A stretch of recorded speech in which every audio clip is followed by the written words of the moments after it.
Guys, you ever had a top of a chimney with a cricket? Interesting detail to flash. I wanted to show you how I do it. This works for shingle or for metal. We're on a roof right now and this chimney was leaking, so we're getting paid to reflash it. And what I do, I bend a custom piece of flashing. Your baby tin is not going to be big enough to make what we're going to do here. So I've got maybe a 4x4, 5x5 by a foot long, something like that. It doesn't have to be crazy perfect, but you want something pretty big. This is going to sit here. Now you're going to need a specialty tool. This right here is a metalworking tool, European tool. You can get this online fairly cheaply, and this is what you need for it. So I'm going to put this not quite in the center. I'm going to send it towards the back a little bit, and you put this tool down in there, and you just give it a little flick of the wrist, basically. So instead of cutting this tool is going to allow us to work our way around here without having any cuts in our metal. Just kind of working it back and forth. I don't want to squash it all the way down because I want to get it in here and see how it fits first. So you kind of get it there, push it down nice and tight, and finish that bend by just smacking it. Okay. This is what we look like on the back side. We'll finish that just on the flat surface.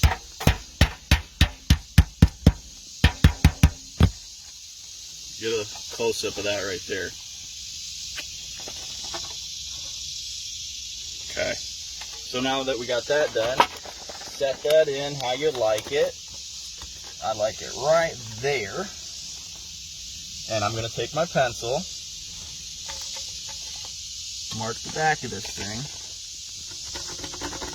2 spots where I want my bend. Then I'll do some marking on the back of it here.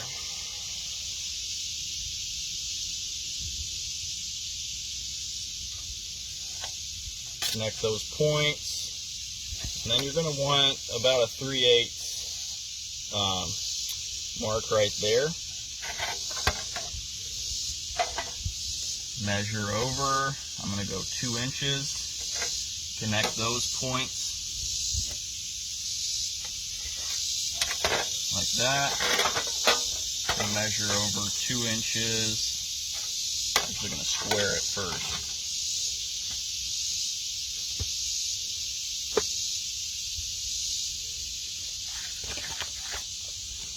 Okay. So I squared over 90 from there. Measure another 2 inches, and then finish that point to point right there. So this is what it's looking like on the back. I'm going to cut that 3/8 to there. Then I'm going to cut that parallel with that. It doesn't have to be anything perfect. I like to go about 1 inch. Get your hand benders.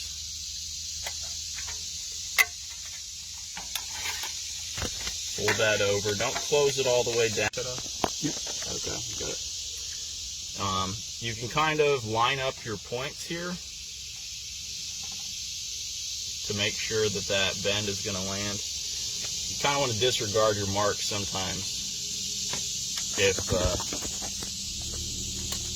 So now I've got that bend basically right in line with that mark I made for the back of the chimney. Okay, I'm going to close this down here.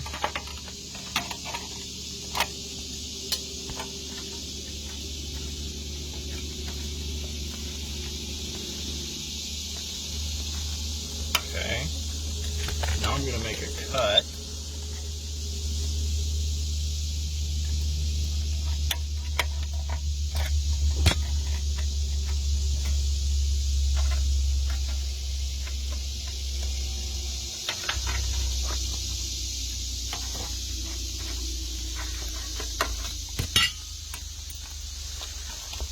Okay. See this here? It's going to protect that inside corner. That's it.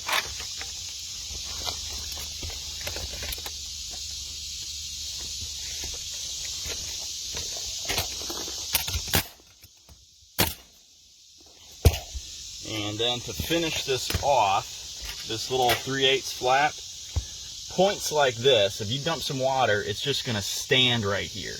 And if this is angled back at all, or level, or even just a low pitch, it's going to wick back in behind there. And if it's real tight on your other surface below, that capillary action can pull that water back to this corner. So what you can do is gently fold this little tab over.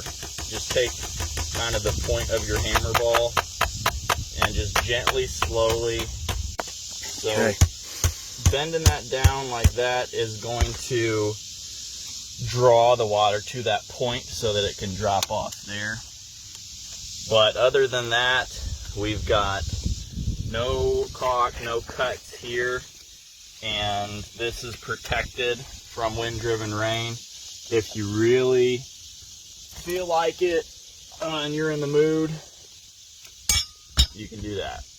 But I don't even know if you would need that little pinhole caulk there. And if you really want to get technical, you can put a bend back there without even cutting the material, kind of like I did on the front. But anyway, that is very good.